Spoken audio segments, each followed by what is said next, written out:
কিছু মানুষের চেহারা বদলায় সময়ের সাথে সাথে, কিন্তু মন বদলায় না সময়ের সাথে সাথে।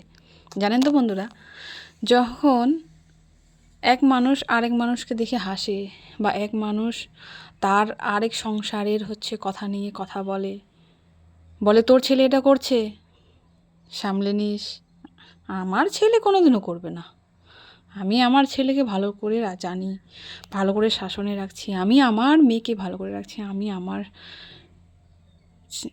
ভালো করে শাসনে রাখছি, আমি জানি আমার ছেলে মেয়ে কোনোদিনও এরকম করতে পারে না। কিন্তু তারা ভুলে যায় যে কাউকে বলার আগে নিজেকে যাচাই করা উচিত যে আমার ছেলে ঠিক আছে তো, আমার মেয়ে ঠিক আছে তো। না, আগে বলে দিলাম, কনফিডেন্স কনফিডেন্স থাকা ভালো, কিন্তু ওভার থাকাটা ভালো না। আজকে তুমি যাকে দেখে হাসতেছো, একদিন কিন্তু এমনও দিন আসতে পারে তোমাকে দেখে মানুষ হাসতে পারে। আজকে তুমি যাকে জ্ঞান দিচ্ছ, সময় এরকম না হয়ে যাক যে তোমাকে সেই মানুষটা এসে তোমাকে দুটো কথা ঘুরিয়ে বলতে পারে। সেই জন্য এমন কাজ করবোই না যাতে মানুষ আমাকে উল্টো জবাব দিক, উল্টো আমাকে কথা শুনতে হয়।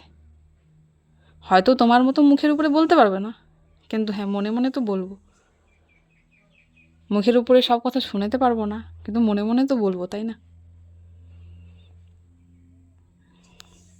সেই জন্য বলি,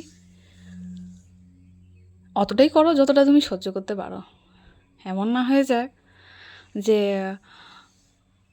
তুমি যখন বলছো তখন সব ঠিক, আমি বললেই দোষ, তাই না? সেই জন্য পরিস্থিতি সময়ে কারো না। আজকে তুমি যদি সুখে আছো, কাল যে তোমাকে দুঃখ দেখতে হবে না সেটাকে তুমি বলতে পারবা? সেটার গ্যারান্টি কি তুমি দিতে পারবা? দিন থাকলে রাত হবেই, সূর্য যদি ওঠে সূর্য অস্ত যাবেই। তো সবসময় দিনের আলো কিন্তু আশা করো না জীবনে, জীবনে কিন্তু রাতও দেখতে হবে।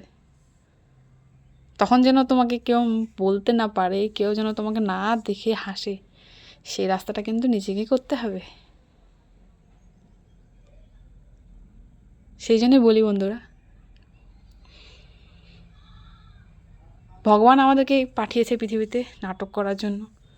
সেই জন্য যতদিন আছি নাটক করে যাব। নাটকের মধ্যে সবই যেমন দেখতে পারি আমরা, হাসি কান্না সুখ দুঃখ থেকে শুরু করে সবই করতে হবে। যতদিন আছি ভালো থাকার চেষ্টা করব, তোমরাও ভালো থাকার চেষ্টা করো।